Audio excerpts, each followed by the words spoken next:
to join us up here at the lecture. I know you've all been very anxious to hear from him. And I'm just going to say this, the CCRP is backing you, and we love you, and we love everything you're doing. So thank you very much.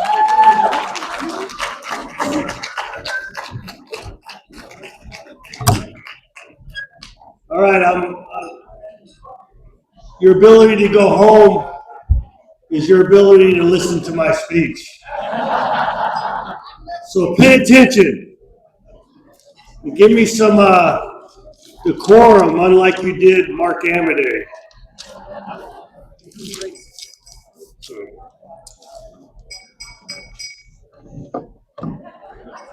Thank you, Patty. Thank you.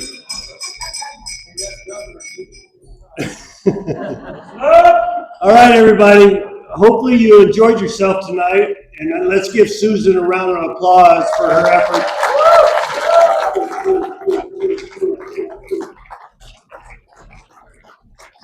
So Mark Amadei and I have had a little bit of a discussion here at the table on the reason why the crowd is so big. Is it because of me or because of Mark Amadei?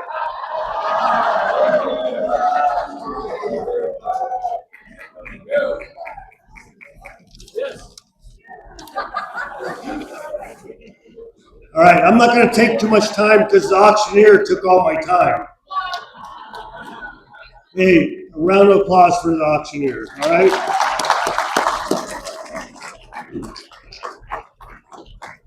So one thing that really impressed me tonight, and I'm being extremely sincere in this, is give everybody in this room a round of applause for our rendition of the national anthem.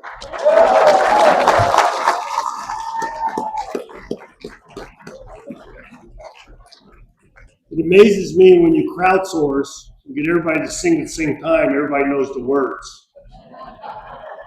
No, it was good that the mic didn't work, and no deference to the singer, because he's a fantastic guy, but it was really empowering to hear the national anthem sung that way. So I appreciate everybody in the room in that endeavor. So. One of the other things I want to get out of the way is Michael McDonald. No, I meant that in a positive manner.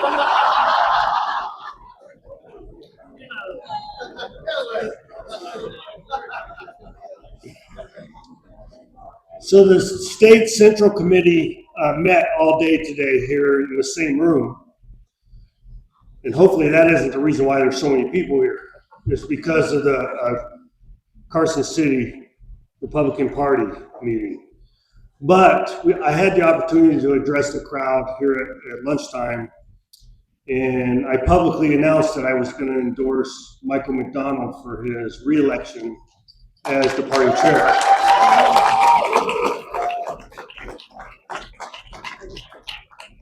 But more importantly, I wanted to give him kudos again, which I'm getting tired of doing, for his support for the Republican Party, even during the bad times, right? So we as a party have endured some bad times, right? And it's important that everybody realize, because quite often everybody complains about Mike McDonald. Why is he still the chairman? Why is he still the chairman? Because one, he wants to do it, which is very important. Two, he has the fire in his stomach to do it. And three is he's made a difference. And it's important for everybody to, and I'm sure there's some people in the room say no, but I don't care. I think the important piece is he's doing it. A lot of people like to have opinions from their couch, all right? But he stood up here in front of everybody, took all the heat, and he's ensuring that the party's going in the right direction. And tonight, as a result of the crowd that is here, we are going in the right direction. So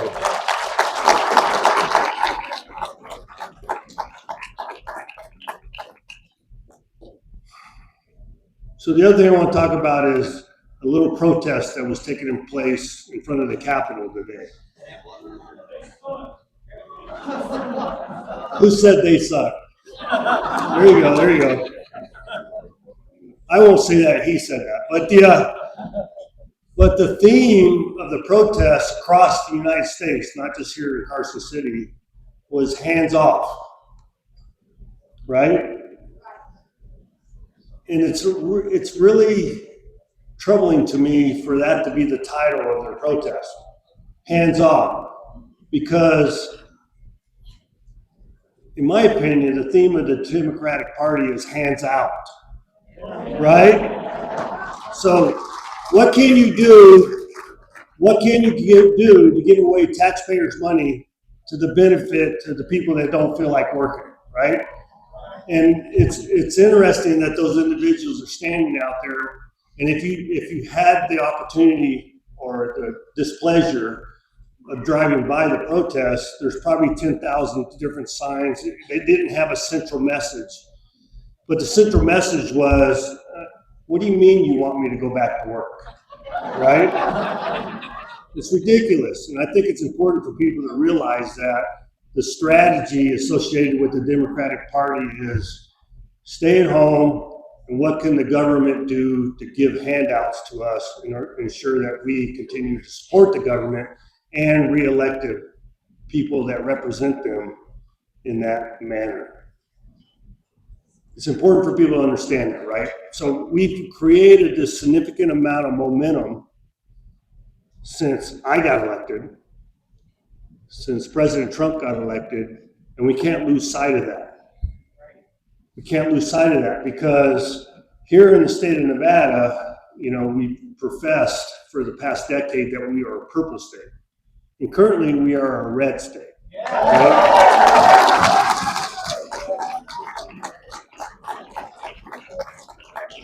And it's important for people to realize that momentum is not stable. It's important for everybody in this room to realize that you have to have influence on a continual basis to influence people to register as Republicans and vote Republican to make a difference. And I'm going to talk about the reasons why. You've seen it happen in Washington, D.C., how that momentum has made a difference. You get a majority in the House and the Senate.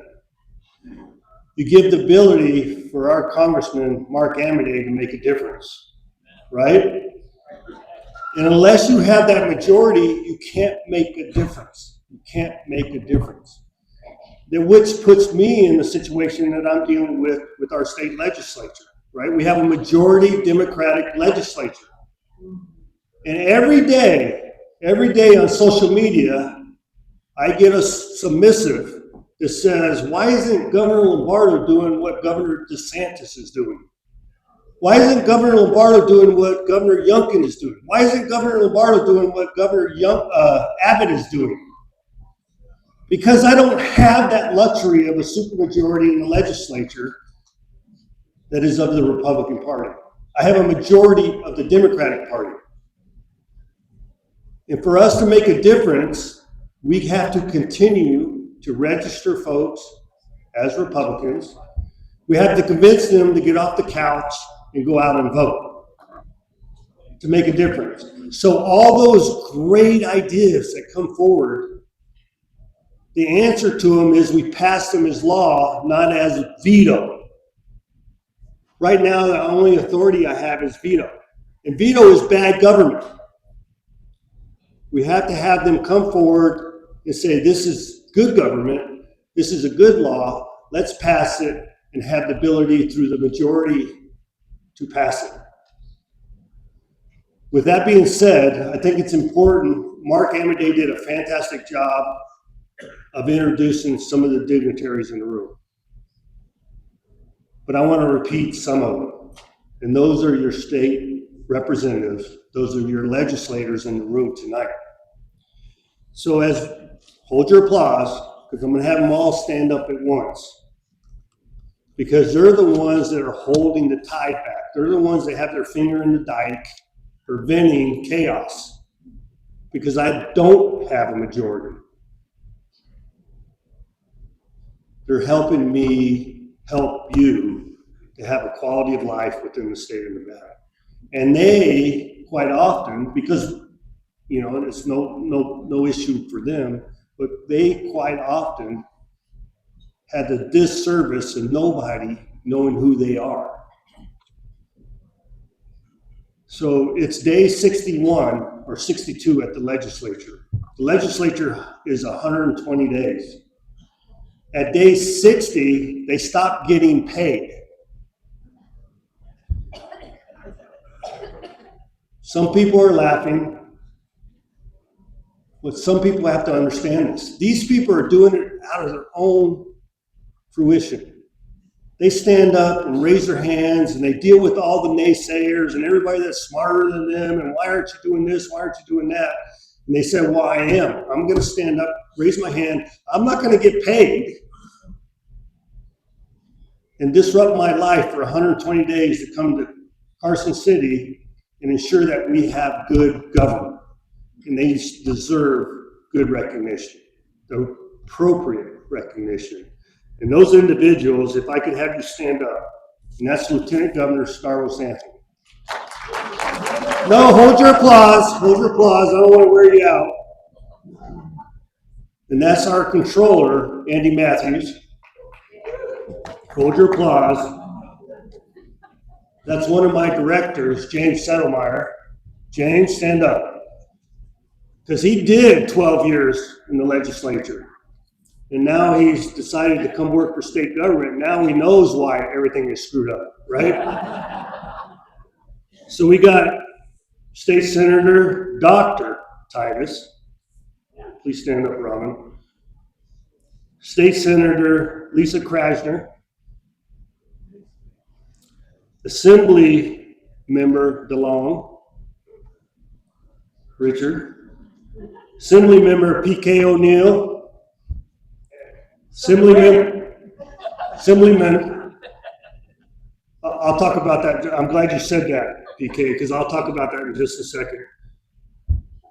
Assemblyman Gray, Assemblyman Burt, Assemblywoman Edgeworth, Dr. Edgeworth, I'm sorry. Assemblywoman Kasama. All right, a group applause.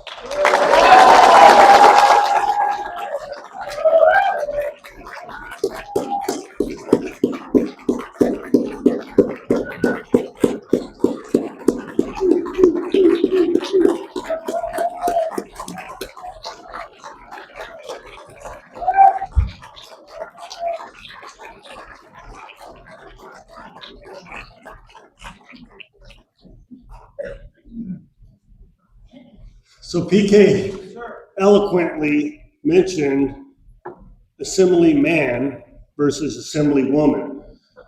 So hold on, don't clap yet. So this is what our legislature is preoccupied with. So remember what I said, it's 120 days, we're 62 days into it, and guess how many bills have hit my desk? 2. One is to pay for the legislature, and 2 is whether they let chickens roam free.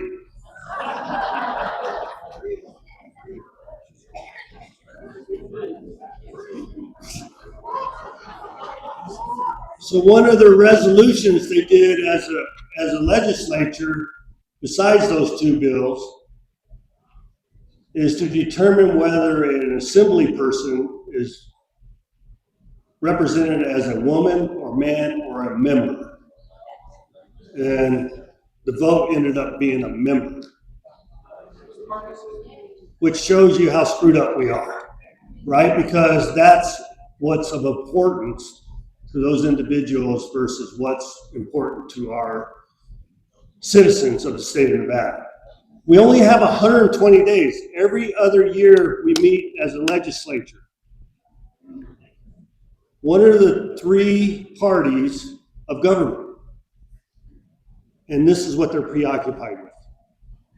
Whether chickens can roam free and what your title shall be. So what is the result of that?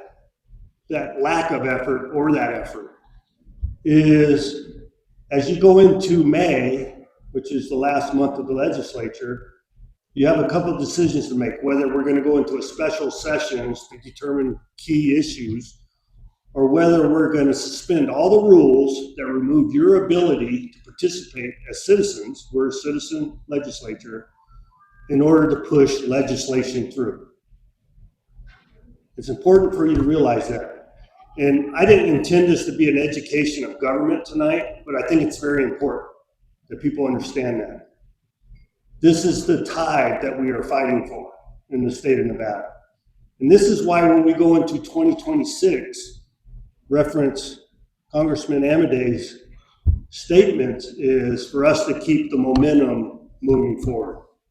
Go out and register your friends. Go out and talk to your friends. Go out and educate the people that are adversarial to you or members of the other party and make them understand the errors of their thought process and get them to vote and ensure that we have a majority. I'm not asking for a supermajority. I'm asking for a majority so our voices can be heard. So your governor has some authority to make change in the state of Nevada.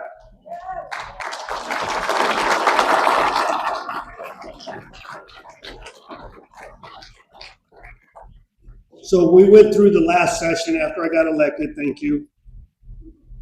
And the governor has the ability to have what they curtail or what they couch as 5 super bills because they are from the governor's office.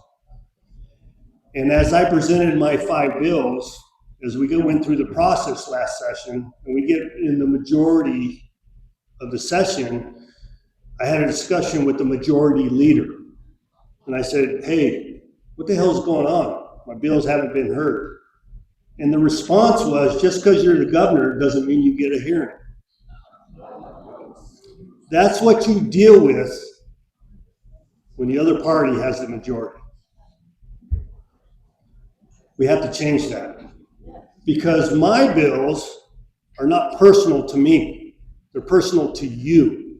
They're personal to the majority of the people that live in the state of Nevada to make a difference in our quality of life. And it's important for those bills to have due diligence associated with them. Are they absolutely 100% accurate? Are they absolutely the best bills in the history of the bills? No. But the majority of it means quality of life for you. And it's important for us to give every one of those legislators decide to raise the right hand or decide to get into the election process, all the support that we can give them and ensure that we change the paradigm.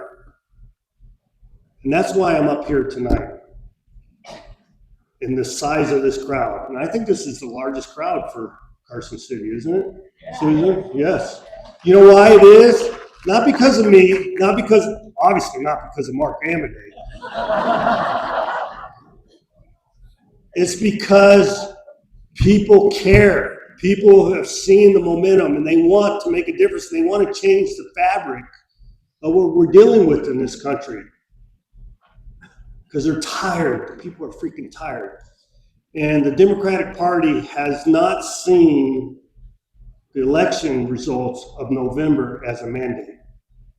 They see it as an obstacle of what they're trying to achieve. And those stupid protests that occur in the state capitol that is paid by the Democratic Party, that momentum and those crowd sizes isn't because they're pissed, because they want to make a difference. It's because they're getting paid, okay?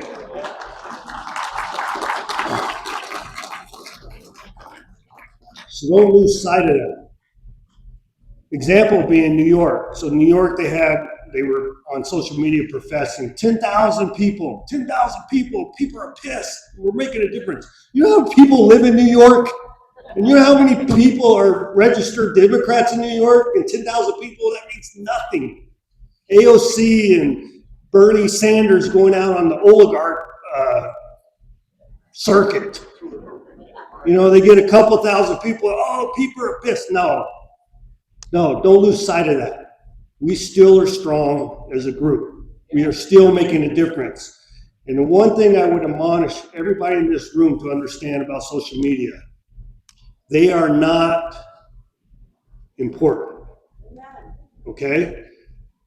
It's a crowdsourcing mechanism nowadays, but it's people of like mind. So don't lose sight of that. When you see something negative reference our party or me or Mark or Starvos or Andy or anybody else, don't get nervous. That's one person amongst thousands, hundreds of thousands that feel comfortable getting on a keyboard from their basement in their mom's house and saying, "You suck," right? That doesn't create momentum. It doesn't create momentum. And that's why it's important for you to have eyes on, eyes to eyes, to constituents and have them understand. And then have those constituents preach the word and have them understand. It's a force multiplier. It's a crowdsourcer. And it's not done through social media. And Donald Trump is a perfect example of that. A perfect example of making a difference by speaking to truth. Okay?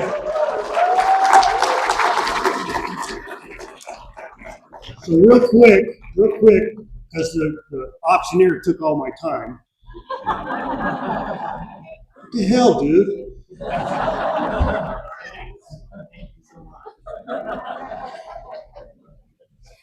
No, he's actually a great guy. I want to go over just real quick my legislative priorities, because one of the things that makes a difference is you calling in, you going to the dais, you speaking in support makes a difference to the legislators. If we put policies together or bills in presentation and nobody shows up in support and everybody shows up in opposition, what do you think the committees are going to do? What do you think the floors are going to do? They're going to vote against it. So it's important for you to educate all the people that these bills affect and get them motivated to go in there and speak the word. And it could be as simple as on the phone. It could be as simple as online. Would be an email, or it could be as simple as showing up here in Carson City and dealing with the process. So what I am working on in this session is housing.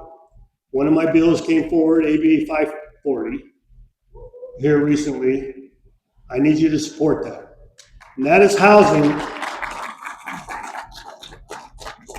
And that's housing for all of us. That's housing for the rurals. That's housing for our workforce. And the ability for people to qualify and get themselves into a vision of success for their families and themselves into the future.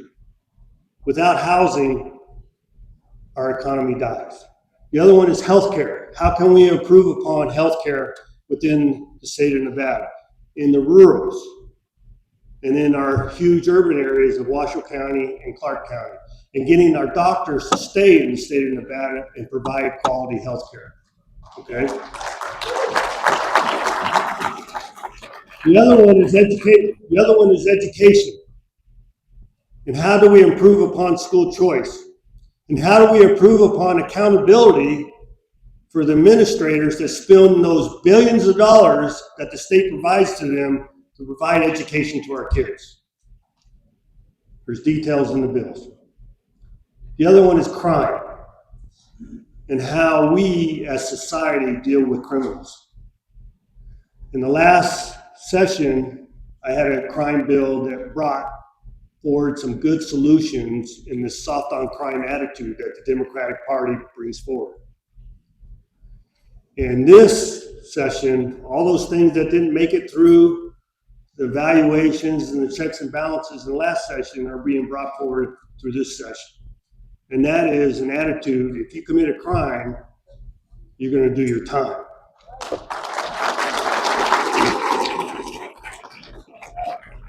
And the last one would be economic development. We have to expand on the fabric of our economy outside of gaming. For those who may not know, 62% of the total budget that has come into the state via the C-tax is through gaming, modified business tax, resort tax, and everything else associated with gaming. And we're failing in that mindset. That's no fault of our own, but we just have to change how we look at the economic engine, and that's diversity of the economy. And when I say diversity of the economy, that's not just jobs that anybody can occupy. It's jobs that pay and gives people the ability to buy a house and have a quality of life. Currently, under the 2 years of my tenure as your governor, we have brought $5 billion of economic development into the state.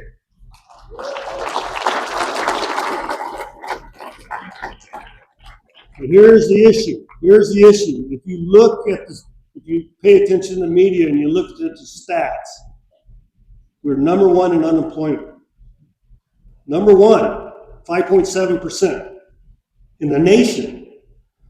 But guess what we're number one in? Job availability.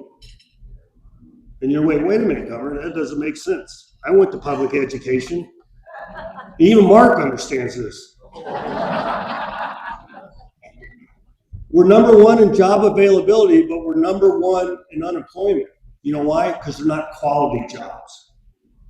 People rather manipulate the government process and receive unemployment or just sit at home versus occupying a job that's available that doesn't see their family moving forward, doesn't have the vision of their family moving forward. So we're trying to change that paradigm by incentivizing companies to come into the state of Nevada that bring those quality jobs forward. So it's all part of a three-legged stool, right? It's workforce, it's education, and quality jobs.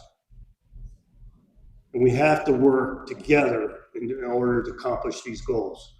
And how do we do that? You supporting me, supporting these legislators, and getting those bills passed. All right?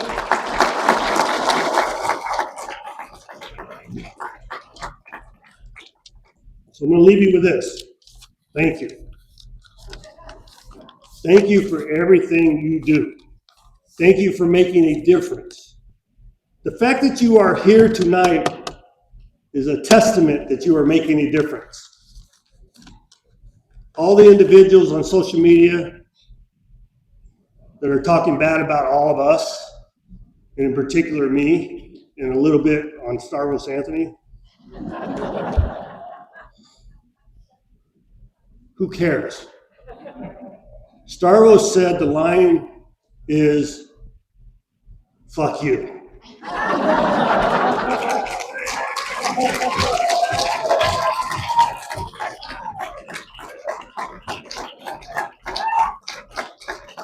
And he actually didn't say that, I said that. Because no matter what group, if you have more than 10 people in a room, somebody's going to be offended, right? And put all your offense on him, not me. But I stand by it. I stand by it. You're sitting at home, you got an opinion, you're allowed to have an opinion, it's important for everybody to have an opinion. But you have to feel the pain in order to have an opinion. You have to understand, you got to put yourself in the situation in order to have an opinion. And we are here as a group, myself, Stavros, Andy, Mark, the legislatures, with our fingers in the dike, pushing against the flood. And please, please do everything you can to support us in that endeavor. Thank you.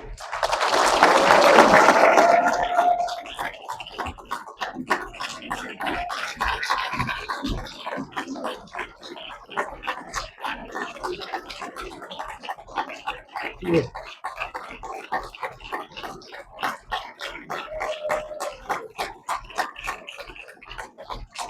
And I apologize. I said thank you before I did my last pronouncement. My wife will admonish me.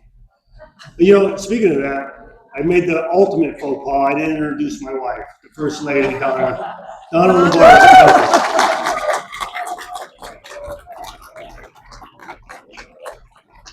but I want to throw it out to everybody. God bless you. God bless you, and God bless America. Thank you. Am I sitting up here?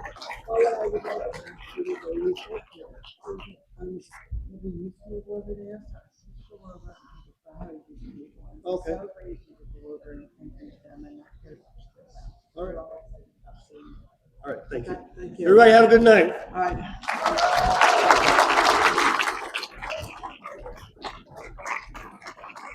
Hey, Teresa. Teresa. Could you go take a picture of the governor with our youth table? Take a picture of the governor with our youth table? Oh, I don't know. Did you? I'm not paying attention. Okay. Youth, Y-O-U-T. We are very lucky because we have made a pledge with the Kansas City Republican Party that every one of our events, we are going to have a youth table. So I don't know, the youth is the future. And so with that, I don't know, is Danny and Caitlin here? DRC Landscaping, 2 years in a row, has sponsored our youth table. And they're on the back of the page of the program.